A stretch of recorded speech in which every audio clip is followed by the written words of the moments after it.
Dave Conley returns.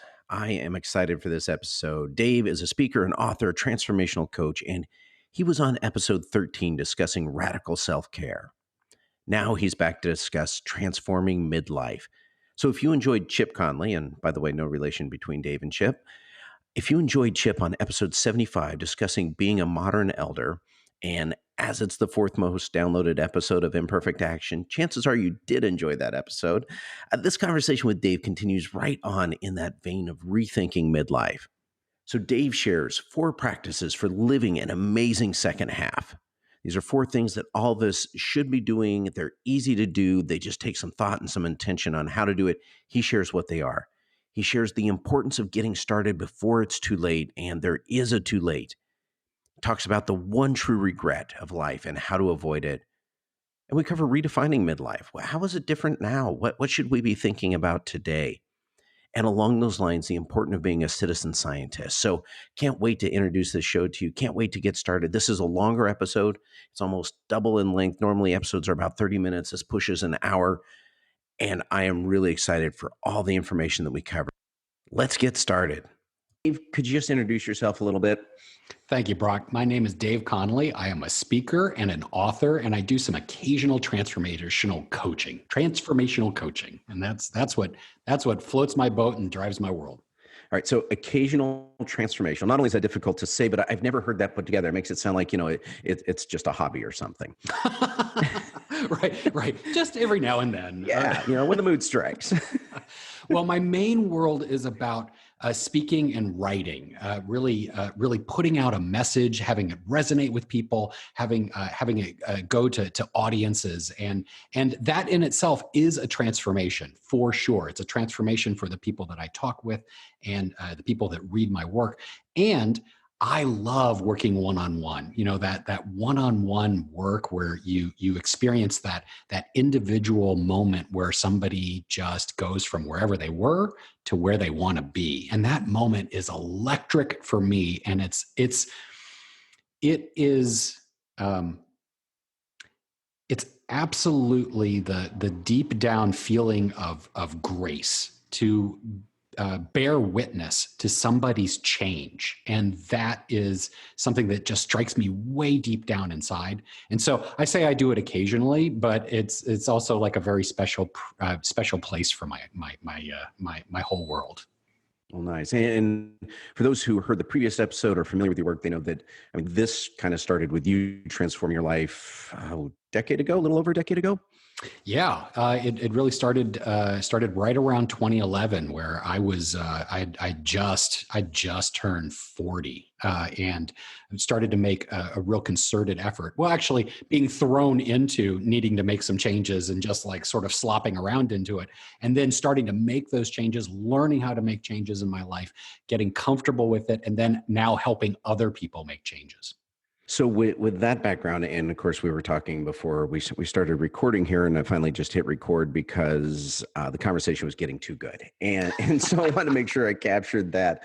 I love you, Brock. Because what started, and you're a person who I've wanted to get back on the show for a while now, but a reason struck me, and you had put a post out on Instagram that said, It was a quote from Vic Johnson that said, it's never too late and you're never too old, and you had made the comment something to the effect of, I'm not so sure about that. Yeah, I know that's not true. I know for sure that's not true. So tell me a bit about that, because that is not an inconsistent message. I think we've all heard that at some point, that you can always get started, so get started. So tell me your take on that. Yeah. I think when I started sort of like this era at just when I turned 40 at this midlife junction, when I was started to make these changes, I had I had 2 things that really came and presented them to myself. Maybe 3. We'll call it 3, but they were all along the exact same lines. The first is this beautiful piece by Bronnie Ware. And for your listeners that may not know who Bronnie Ware is, she was a hospice nurse, a palliative care and hospice nurse. And so she helped people transition to the next part of their existence for years. And she kept on hearing the same things over and over and over again from people that were putting the putting the date on the other side of the dash.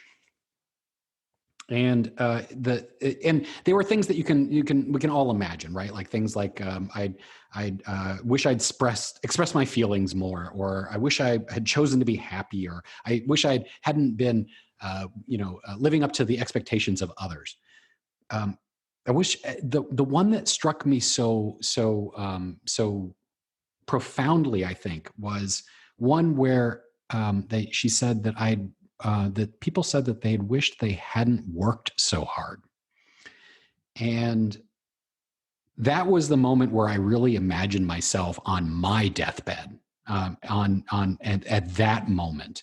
And I think I envision it as being surrounded by those that I love and those that love me, and also knowing that I didn't make the world safe as a technology executive, right? Like I'm not going to lay on that bed and say, oh my God, I wish I'd spent more time at, and insert vocation, insert your job there, but that I'd just been loved and that those loved me. And that was it, right?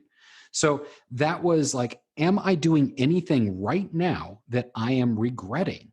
And through the lens of that moment, my life started to get a whole lot easier, right? It's like, how's this relationship I'm in? I'm actually in a pretty good relationship, but is it the relationship that I want to be in at the end of my life? My wife at the time and I were actually really good friends, and we had love for each other, but I knew that it wasn't the relationship that I wanted for the rest of my life, that I would regret that moment.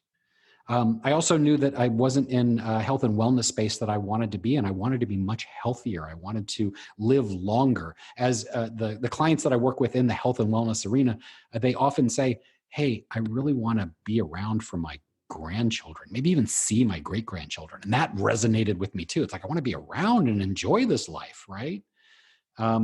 And those two things came together with something that I saw from, of all people, Jeff Bezos. And so I have a feeling like there's going to be some Google searches going out right after this conversation. But it's Jeff Bezos, and he talks about regret. And this was the thing that did it all. He said, regrets are just delayed decisions. I'm like, huh. So let that sit in there for just a moment. A regret is just a delayed decision. So if a regret is a delayed decision, that means you can do something about it, right? You can do something about the decisions that you've made right now, and you can change it. What do you want? What do you want that you have control over? And what do you want to do with it today? And that was at that moment that I was like, wow, I don't want to be married anymore. So I started the process of getting divorced. And it was pretty straightforward at that point. It's like, I don't want this because I don't want this. I don't want the career that I'm in right now. So I'm going to re-career. And I completely re-careered from technology management and being a senior executive to health and wellness coaching, and now being a speaker and an author. And the final puzzle piece that drops in for me, and where that conversation, that note, that Instagram note that said, I don't believe this phrase, that is this: there is only one regret. And this is from Bonnie, and this is from Jeff. The only regret that you can actually have in your life is one that you can't do anything about.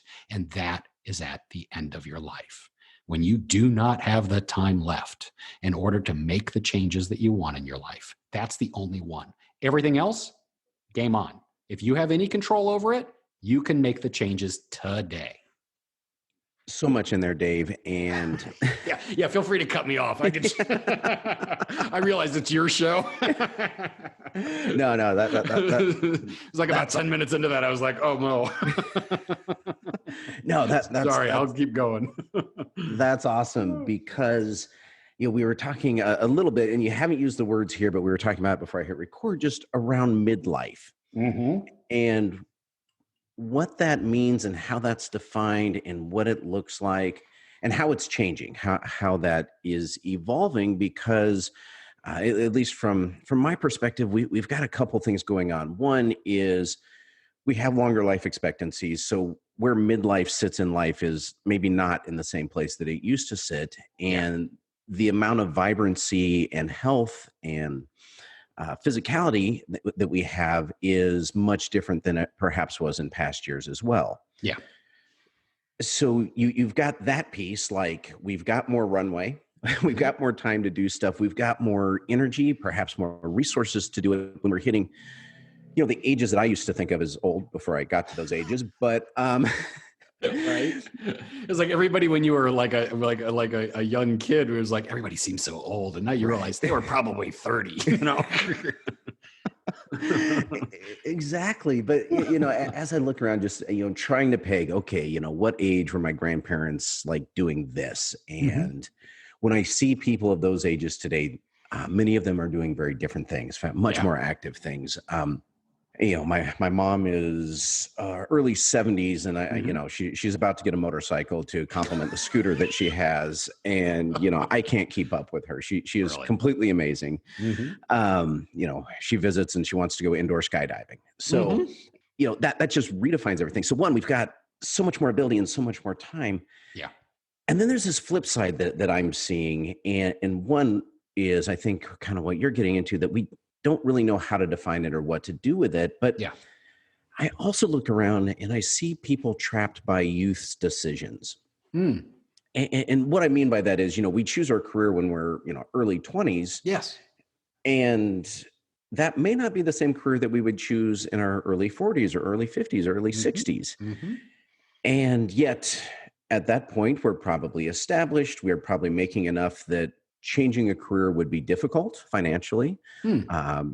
We probably have mortgage, kids in college, whatever, things that we did not have Right. when we're young, when you can turn on a dime with your life. Hmm. And so, and this is a long, long lead up to a question Hmm. here, Dave. But But I'm vigorously nodding. We can't see each other, but I'm yes. vigorously nodding. So I'm with you. So we both have more time to do things and more energy and perhaps more resources, and yet the other side of it is not knowing what to do. In many ways, trapped by the past, where the past brought us, Yeah. and maybe with not having the passionate and purpose that we had in our 20s or in our Mm. 30s, Mm. and not knowing where to go with that. And I don't want to overgeneralize, but I'm just trying to pull several trends I'm seeing together. Yes. And so I just dumped a lot on you and realized I don't really have a question about it, but I would love Perfect. kind of your take on all that. Where would you like to start? Like, what is midlife? What is the crisis? What's going on? There's so many different directions. We Okay, can talk yeah. about health. We can talk about how to access, what the things are that will change your life, or how the thinking needs to change. I mean, like we can go a million different directions. Where would you like to go, my friend? Awesome. So, yeah, what is midlife and why do we call it a crisis? Got it. Oh, beautiful, beautiful. All right. So, what is midlife? I'm often asked, okay, am I in midlife? Well, so like, here's the first one. If you define yourself as midlife, you are in midlife, right? Like, and so whatever that age is for you, it's midlife, right? Um, Midlife seems to have a few things that come together. A number of them are external. Kids move out, parents move in, your career tops out. You may be sort of looking at your significant other as, is this the relationship that I really want, right? Or this is the relationship I want. Like there's some sort of like re-upping of the relationship in some way. Um, all all of these things externally are happening to you, and then internally we have this. We have a I don't know about you, but if anybody said to me, when you turn 40, things in your body might go really weird, right? Like I would have paid attention and I would have been like, really? I'm like, yeah. Like, like there's are aches and pains and places that I didn't even know existed. I have sneezed and thrown out my back. And, like there's just like strange stuff happens. And often, my friends talk about the moment that they felt old was the moment that they needed reading glasses. And I'm like, Mm, oh, yeah, I'm with you on that. Things just don't work the same way, right? You can't, just shortchange your sleep, pop up after a couple of glasses of wine, the next morning and just expect to, hard charge the day. Things are just different. And then mentally or even spiritually, there is um, there's a switch that goes, oh crap, I'm going to die.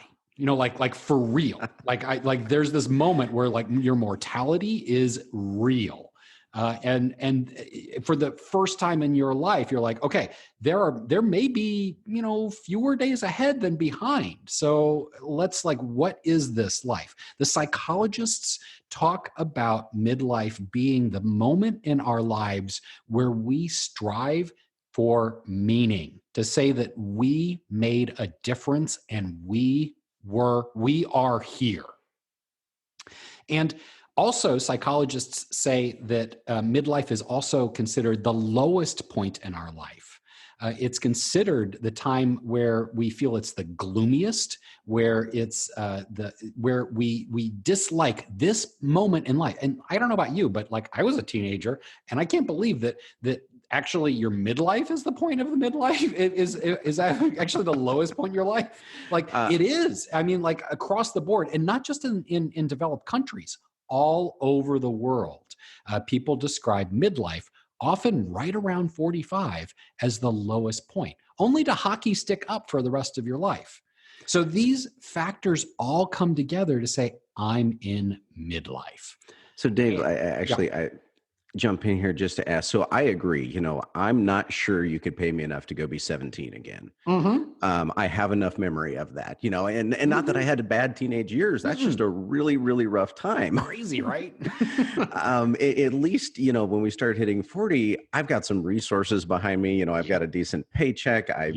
Steady relationship, things for me anyway, we're going pretty good. But so what is this that makes us think that really is kind of the low point for us? What is low about it? It's all of those factors that happen to us, right? And it's that internal and external, that push and that pull.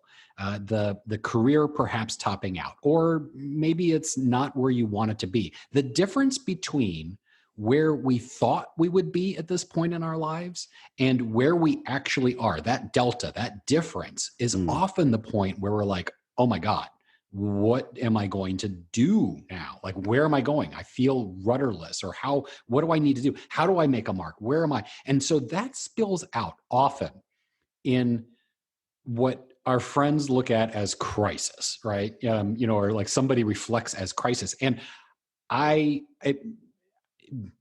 if somebody at midlife doesn't know someone who's had a midlife crisis or hasn't had their own personal crisis, either existential or it splashing out, then I call shenanigans. Like what cave are you in, right? Because we have jokes about it. We have jokes about things that that resonate in reality. It's the fast cars and the divorces and the nose jobs and thinking that a tattoo is a really good idea, right? Like this is the midlife crisis, and it's that explosive energy of change that is undirected. So, yeah, I mean, the way you describe it almost sounds like, being a teenager, making teenager decisions, but with the resources of an adult behind you. You also think about being a Corvette. teenager. Also thinking about a teenager is that there seems to be just sort of like one direction, right? Like people, right. It's like you either, start a career, you move out of the house, you might go to school. I mean, like there's paths, right? There isn't just sort of like an end state of teenage man. It's like, okay, I'm done now. Like I've been around for 17 years and like I've got this, even though we may think it. Whereas being at midlife, it's like, oh my God, there's a million different directions. One of my favorite quotes, actually, and I am gonna paraphrase it and probably butcher it a little bit, is from Alice in Wonderland, and it's when Alice like first meets the Cheshire Cat, and the Cheshire Cat goes, "Hey, Alice, where are you going, right?" And Alice goes, "I have no idea, right?" And the Cheshire Cat says, well, if you don't know where you're going, every path's away, right? And that is such a metaphor for this point in life of like, okay, there you are at a fork, or you're on a highway of life right now at midlife, and there are exit ramps, and some of them go to really dark, ugly places. And this road of midlife, there are changes that you must do, must with a capital M, in order to live the very best 50s, 60s, 70s, 80s, 90s, and beyond. You said it at the beginning of this. We seem to be living as a group much later in life. And the question is what kind of life are you going to live? I know my father always, before he passed, always worried about like being a burden, like falling or hurting himself and like not having this full life. And fortunately, he had a lights out moment at the end of his life, like perfectly done, like, yay, dad, thank you. He mic dropped, passing from life. And I'm like, oh my God, what an inspiration for how I want my life to end. And this is the exit, and we have the exits right now, and we can either like keep doing what you're doing right now and hope for the best, or you can make changes today that you must do in order to live that really amazing kick-ass second half. All right. So what are some of those changes? So there are there's going to be practices for many people, they're not going to be any news, meaning that there are self practices of bringing it, focusing on yourself, often for the first time in your life, that for many won't be a surprise. And let me tell you what these practices are all about. My clients, the people that I work with, and often a lot of people at midlife, they spend a lot of time in their jobs, in their careers. Like nobody's like saying, hey, don't go work, right? Like we've been told to work for, most of our life. And so we get a lot of validation there. And if we're lucky enough to have a job that we're very successful at, then we get a lot of validation. It's like, it feels good, right? To go to work and like make a difference. And even if you're not making a huge difference in your mind, you're getting paid for it. I mean, like, fantastic, right? So you spend a lot of time there. And you may feel guilty about not spending a whole lot of time with your family. Or in the case of some of my friends, they're like, look, I actually spent so much time in my job that now that they're getting more independent or they're moving out, I'm wondering who they are. And I'm hoping that they come back. And you often spend no time on yourself. And that yourself is this mind, body, heart, and spirit that is this revolutionary crucible of change. That is the time to really be focusing on yourself so that you can give so much more to your family and to your career and ultimately your community. And coming back to what the psychologists are saying, your legacy. Like, who are you? That is the big circle that sweeps all this together. All right, so I just need to change all that I'm doing and build the legacy. No, you're doing it today. Okay. You're doing it now. Yeah. So when we talk about those changes, Yep. You're mentioning you kind of get to the end of the life. You're talking about even how we die or quality of life at the And the end practices. of it. Yeah. And the practices that we do today that will determine where we end up 20, 30, 40, 50 years from now. Mm-hmm. Are there key practices? Is it the stuff that we already know that we just need to actually start doing? Or are there different things that once we hit midlife that we probably need to think about differently? There are generally there are four that keep on coming up over and over again. They come up for me, and they come up for the people that I work with, and we often just we nod at it and sometimes pay lip service to it. But I know that these four are the ones that work, because the conversation around self-care and really paying attention to oneself isn't new. I mean, the Egyptians and the Sumerians have been knocking it into clay tablets and carving it onto walls for thousands of years. And it's going to be true for the next 2,000 as just like it was for the previous 2,000. So these aren't new news in that sense, but how we approach them is new, and how we approach them at midlife is new. And so one of them is quite straightforward. Sleep. Sleep often changes at midlife. My sleep got really wonky, really weird. I know my friends that have kids said, "Oh yeah, my sleep went completely haywire when I had kids, and it's been very strange since."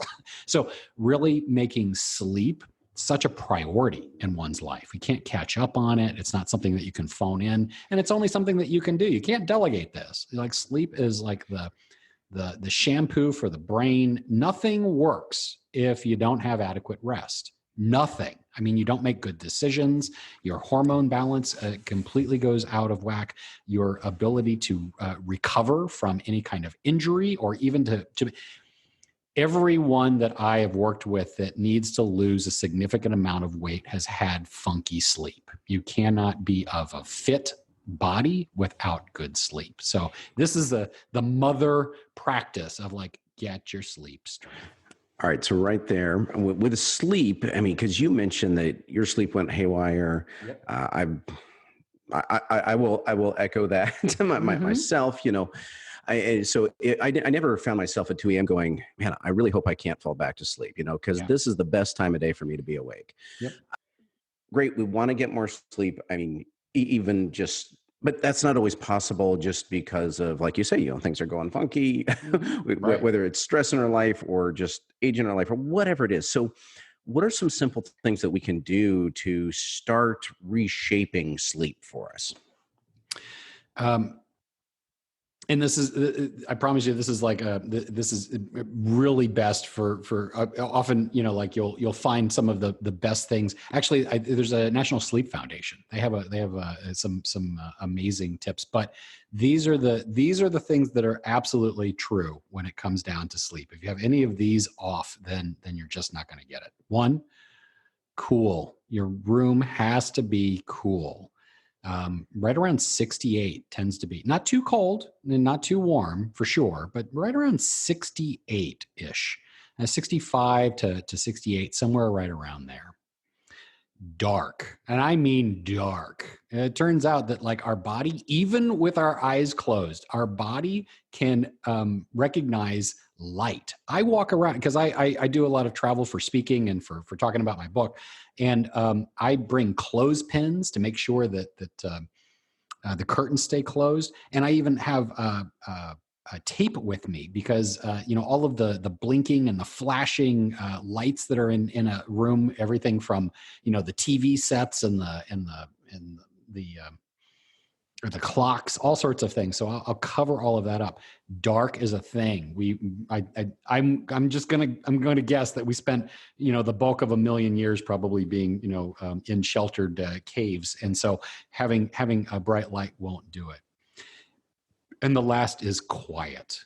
Cold, dark, and quiet. These three things go a long, long ways. Now, a lot of things fall out into this. It might be things like, oh, I sleep with pets. And I'm like, okay, great. How's that serving you? How's it serving you or the animal, right? Or I sleep with a spouse. I'm like, that's great. And, is that serving you, or the things that you might be able to do that might be a little bit different, because it might be the most loving thing in the world to actually have a little bit of separation in your sleep, right? Or I use my phone for my alarm clock. And I'm like, that is among the worst. I promise you, if in the bottom drawer of your nightstand there is an alarm clock, go dig it out, go plug it in, and take your phone and put it in the hallway. That's so a lot of these things fall out of the cold, dark, and quiet. All right. So we've got sleep. That's one. You said there were four? Yes. Exercise, right? Again, not news. You got to move. Right. The experts talk about sitting being the new smoking. We live such sedentary lifestyles. And even now, as we're doing this interview, I'm standing. I have a table that I've put on top of a table, and I have have my computer on it, and I'm just standing here. So I'll be standing here for the next the entire time during this interview. And that means for a lot of people, it's like, okay, do I got to get to the gym? Do I have to get to the gym? Do I have to need a trainer and all those things? It's like, well, if those things work for you, great. And if not, then how are you going to build in movement to your day in and day out? For some people that I know live in cities, they like for myself, I got rid of my car. I do not own a car. For people who can't, do that or live in a place where they must drive, park really far away. Take, like elevators are not your friend. Use stairs. Like building in a little bit of movement every single day goes a really long ways. Now, So, go ahead. oh, I was just going to jump in there with just the observation that when we think of exercise, like you mentioned, we think of going to the gym, getting a membership, getting a trainer. Yeah. I've got to bulk up, be a bodybuilder or a marathoner. We've got to go do the extremes. But what you're talking about is, to me, this is a different definition of just building movement into your life. Yes, everywhere into your life, not just a little bit, right? But everywhere. And I do enjoy going to the gym. And if that's right for you, then go do it.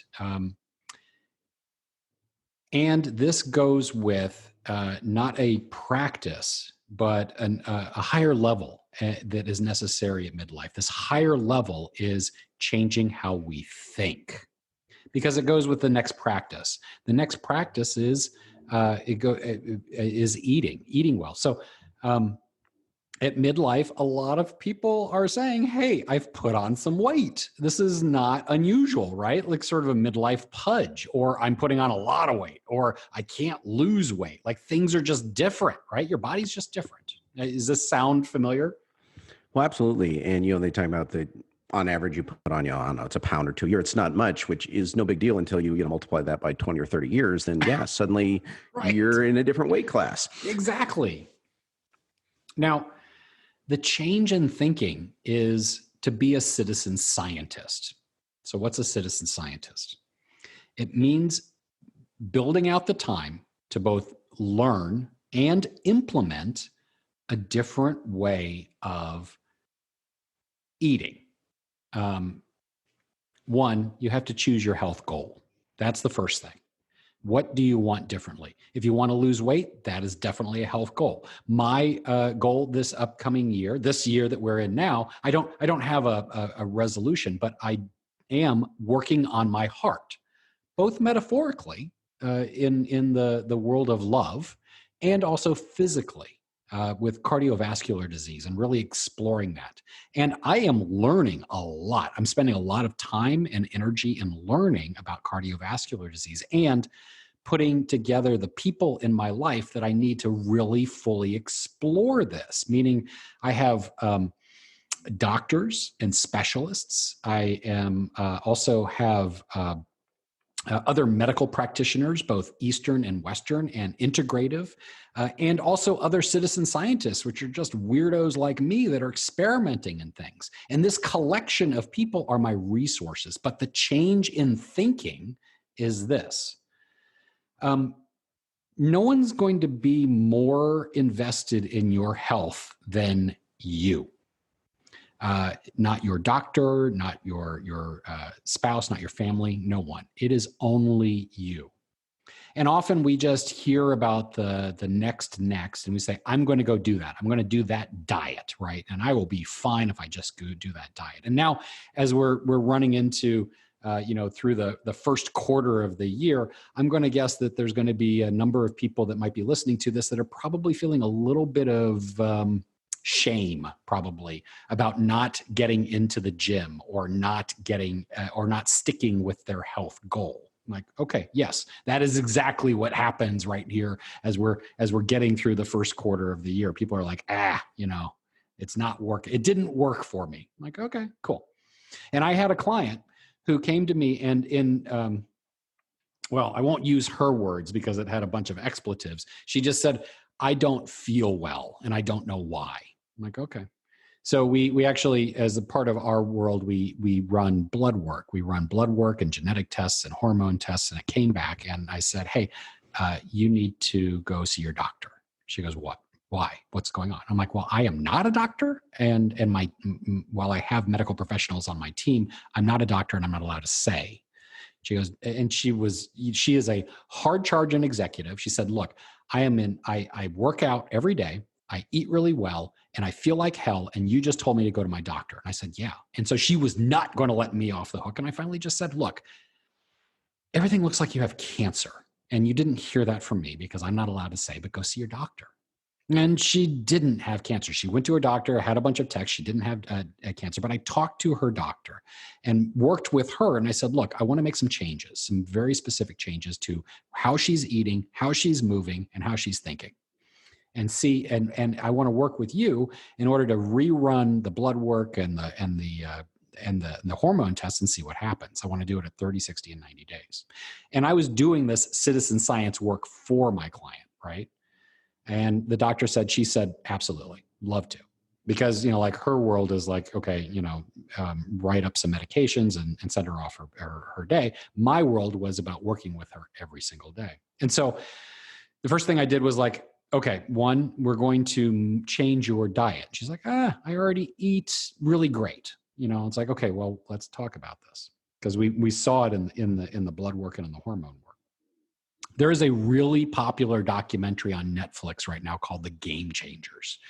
And it advocates for a vegan lifestyle being the way to eat for best performance and a long-lived life. I'm like, okay, cool. The question, and me as the curious citizen scientist, is that true?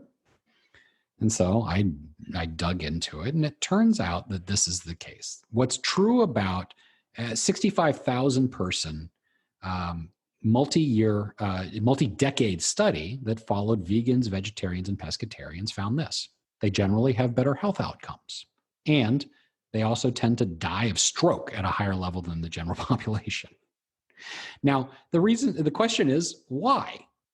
I'm like, well, it turns out that the population of vegans, vegetarians, and pescatarians are generally just healthier people. They tend to exercise. They tend to get sleep. They tend to be more female than male. They don't tend to smoke, and they make healthier life decisions. And that's going to come up over and over again, healthier life decisions. So the point of this whole documentary was like, is veganism the way to go? And the answer is this. Yes. And the answer is this. No. Because what works for you and me, even if we had the exact same health outcome that we wanted, say lose weight, may not work at all.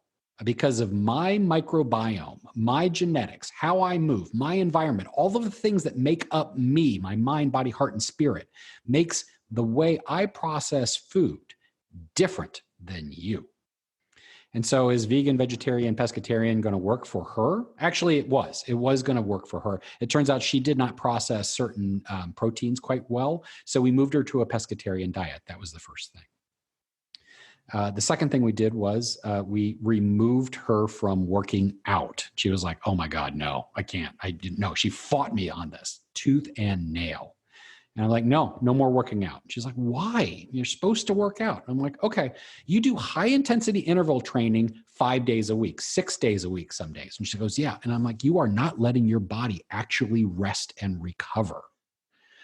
So we knocked it all out. She was allowed to do some weightlifting and occasionally ride a bike. And after 30 days, we saw most of her blood work come in line. And after 60 days, we saw most of her hormone tests come in fine. And after 90 days, we saw everything come in line.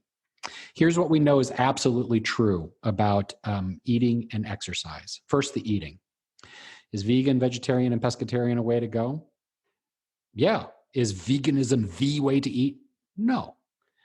Is it keto or low carb, low carb, high fat? Is paleo? Is Mediterranean? Are these the ways to eat? I'm like, yes and no. It depends on your health outcome. That means being the citizen scientist. What do you want, right? And learning about the things that you can do and making it a part of your life. If paleo is a way that you can live day in and day out, then go do that. If you're meeting your health outcome, fantastic. If you just want to eat, quote unquote, better, define what that is. We know for absolute certain that there are two things that will lead to very, very poor health outcomes. One of them is a collection of what's called the standard American diet. And you can imagine what that is. The standard American diet. Now think of that acronym, SAD, SAD. It is sad. The standard American diet is processed. It's pastas and simple carbohydrates. It's cakes. It's sugars. It's heavy in the protein, light on the vegetable. Lots of eating out. This is the standard American diet, and it is absolutely killing us. It is causing obesity and causing an epidemic of things like fatty liver disease and obesity in children and rises in type 2 diabetes. If you want to talk about the things that like screw up healthcare in the United States, one of them is the food that we eat. By and large, probably mostly the food that we eat. And the second thing is that sugar will absolutely kill you. Sugar is a toxin. And for me, particularly as somebody who lost 150 pounds, I can look at sugar and put on weight. My body's extremely efficient at it. And that's not going to be true for everyone, but I do know that we generally eat way too much sugar because it's in our foods. I cannot buy a rotisserie chicken at a grocery store without reading the ingredients and 9 times out of 10 seeing it covered in sugar. I don't know about you, but covering my meat in sugar is just a terrifying idea. So like there's sugar in everything. So this is what we know. Move and make sure that it's a movement that works in your life, and eat better. Maybe it's Mediterranean, maybe it's keto, paleo, whatever. All of those may work as long as it's a way of life that you can choose to do, and that you are measuring the outcome that you want. Maybe it's losing weight. Maybe it's my case, like cardiovascular disease, really getting in there and saying, what is it that you want to change? Are you making the changes? Is it happening? And then if you're not making changes to whatever it is you're doing every 30, 60, or 90 days, you may only make 4 changes in a year, but make sure you are making the changes. We talk about sugar there. It is interesting because you mentioned it's in everything. And there was a time when I forget why I chose this amount. It may have been random or it may have been from an article I read, but basically I just stopped eating anything that had more than 14 grams of sugar per serving. Okay. And it is amazing the number of foods that we think of as being healthy, health food, that don't fit those parameters. Yep.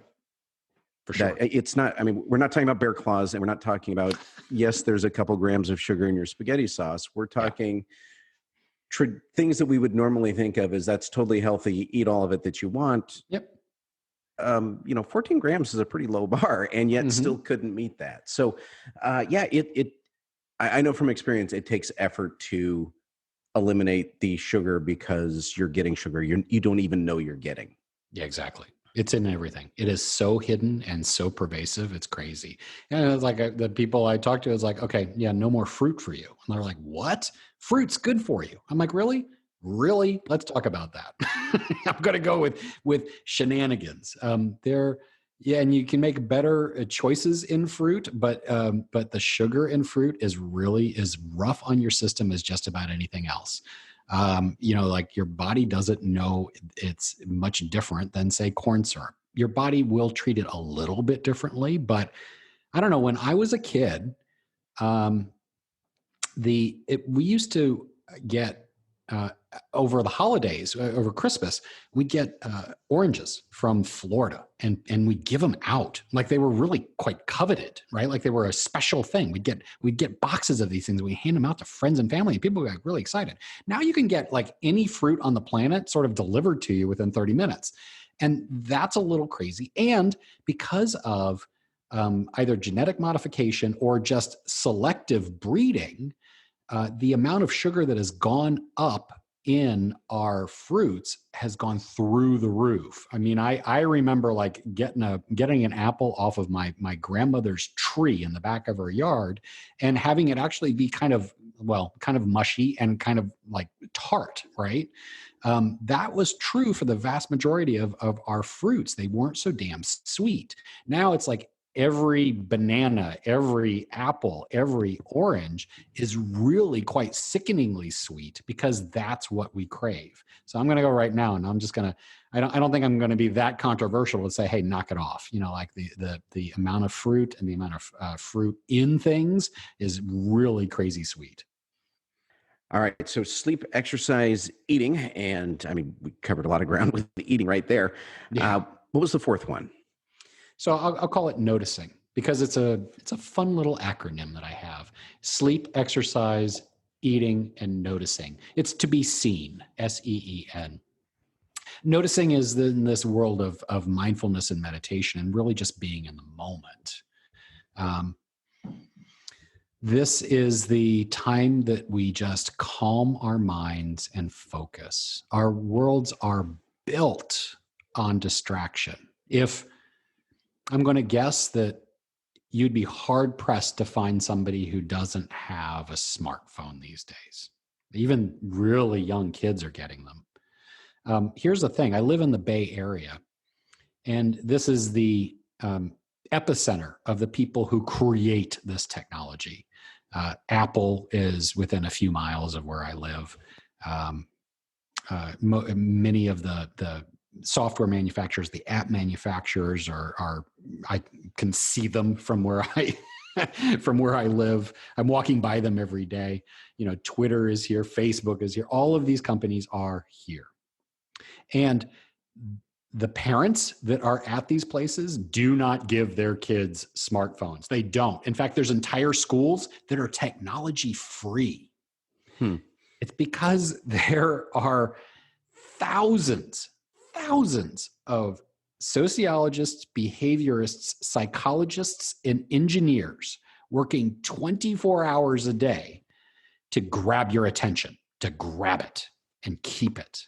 Because there is a 1-for-1 correlation between your attention, the amount of time that you spend on your devices and in these apps, the amount that they can charge for an advertisement, and their stock price. The more they have your attention, the richer they get.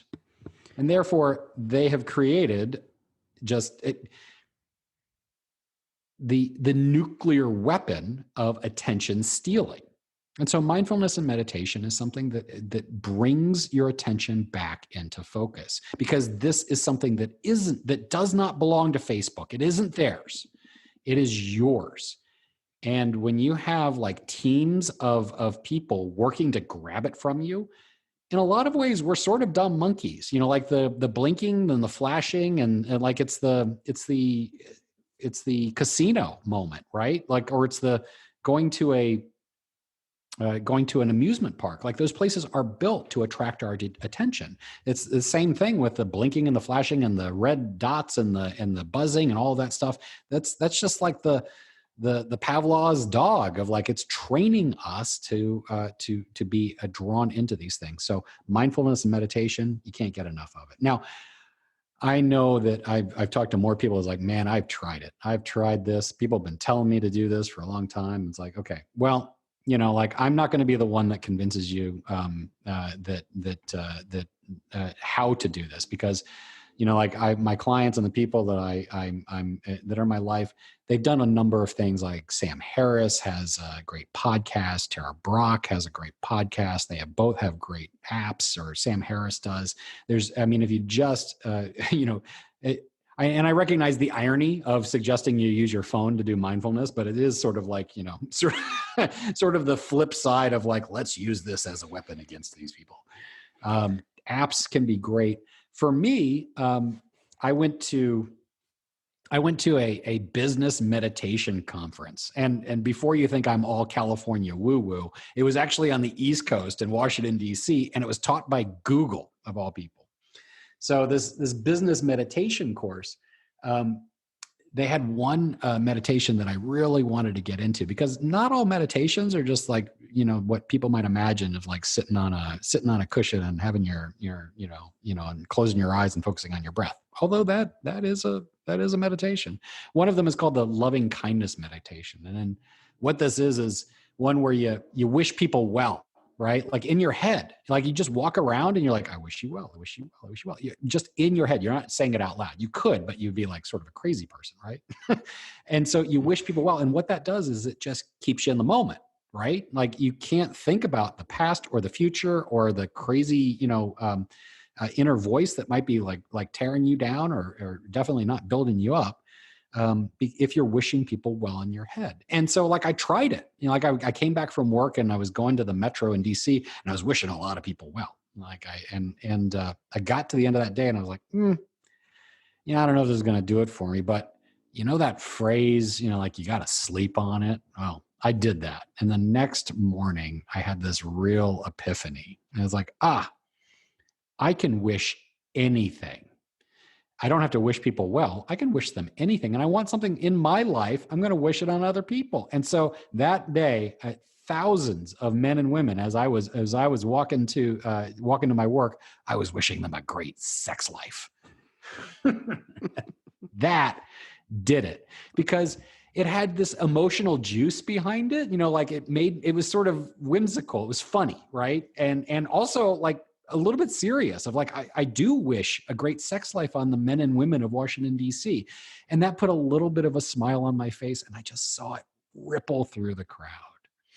So I get to, and I don't just wish people a great sex life. I also wish you no lines in the grocery store and no traffic and really long battery life and great Wi-Fi, because these are things that I love, right?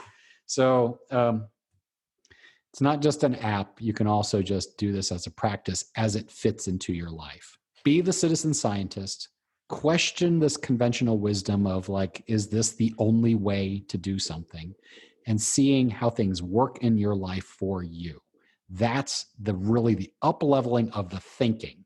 Because as you get into this world of really paying attention to yourself, you're going to figure out what works, what doesn't.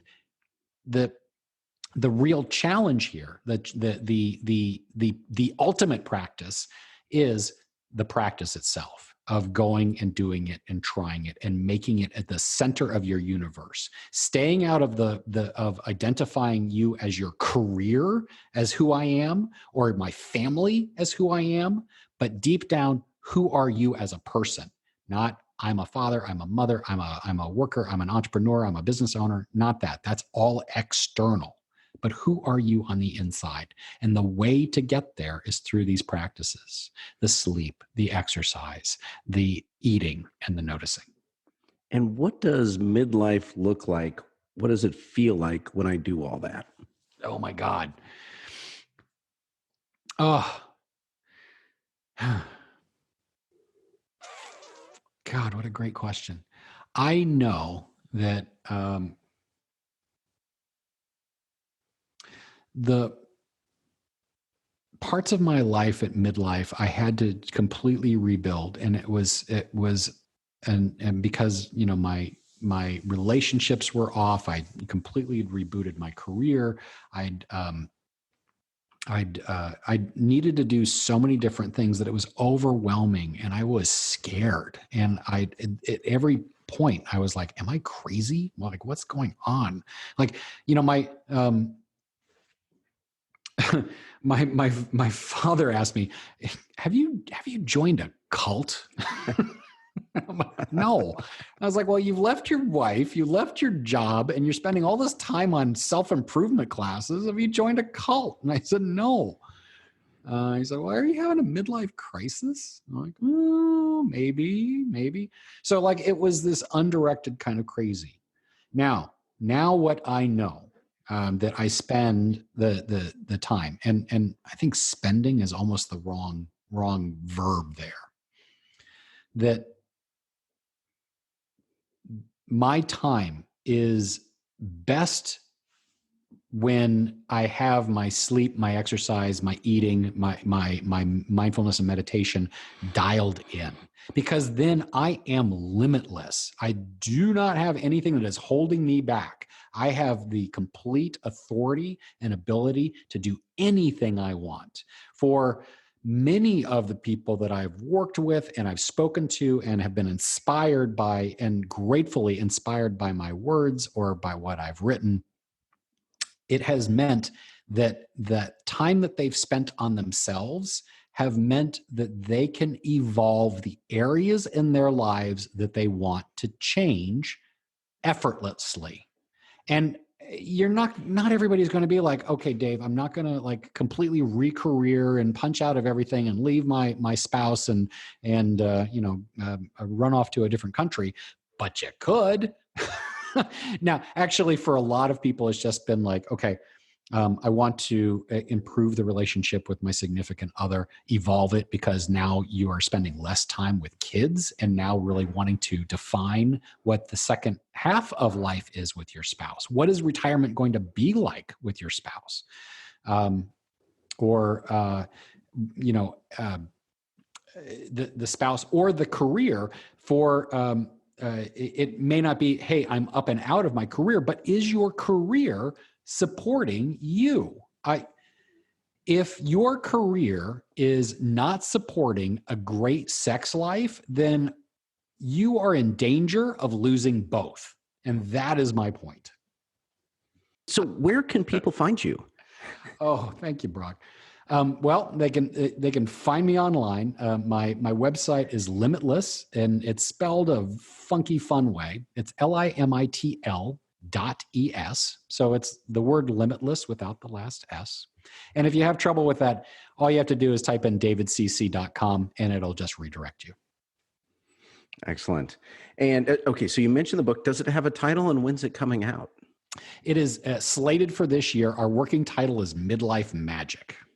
All right. So slated for this year, August, in time for Christmas. I don't know the reason why. I believe what I'm told is that because of the noise of the election and that it's a big round year, like it's 2020, right? There's a lot of anniversary things, like the 10th anniversary, the 20th anniversary, the 100th anniversary, right? So between these kind of two things, they're creating a lot of it's stealing a lot of people's attention. So I don't have complete control over when it's coming out. A number of my author friends are being pushed into 2021. So I'm just optimistically putting out to the universe that it'll be available this year. You can go to my website and pre-order. So feel free to pre-order, and I will personally thank every single person that pre-orders. I promise. Well, and you may have just answered this, but my last question for you, Dave, here as we wrap up is, how can the listener help you? What would your ask be of them? My world is really about speaking, and I fly all over to speak. So if anyone that's listening to you thinks that that there is a platform that they would like to see me at or be there with, please reach out. I'm always looking for opportunities to just get in front of people and just speak. So speaking opportunities. But the number one thing that people can do for me is really turn this moment, this time in on yourself and say, okay, what are the changes that you want to do today or soon? And then just reaching out. Send me an email. My email is dave@limitless, or connect with me on Instagram. It's David C. Conley, all run together. Or you can go to the website and you can find a link there. Just connect and send me a message, and I'll answer. I answer every single one personally. To say, hey, thank you, and this is the change that I'm making. So just that human connection, being able to connect with more people, that is what people can do for me. Well, Dave, it's been fantastic having you on. I love this conversation because, yes, it's focused on midlife and defining and redefining who we are, what we want to do, but that applies to really anyone from age 20 on up through, still breathing. Because we all have to plan for where we're going and where we want to be and what decisions are taking us there. So really appreciate having you on today and your time with us. Thank you so much, Dave.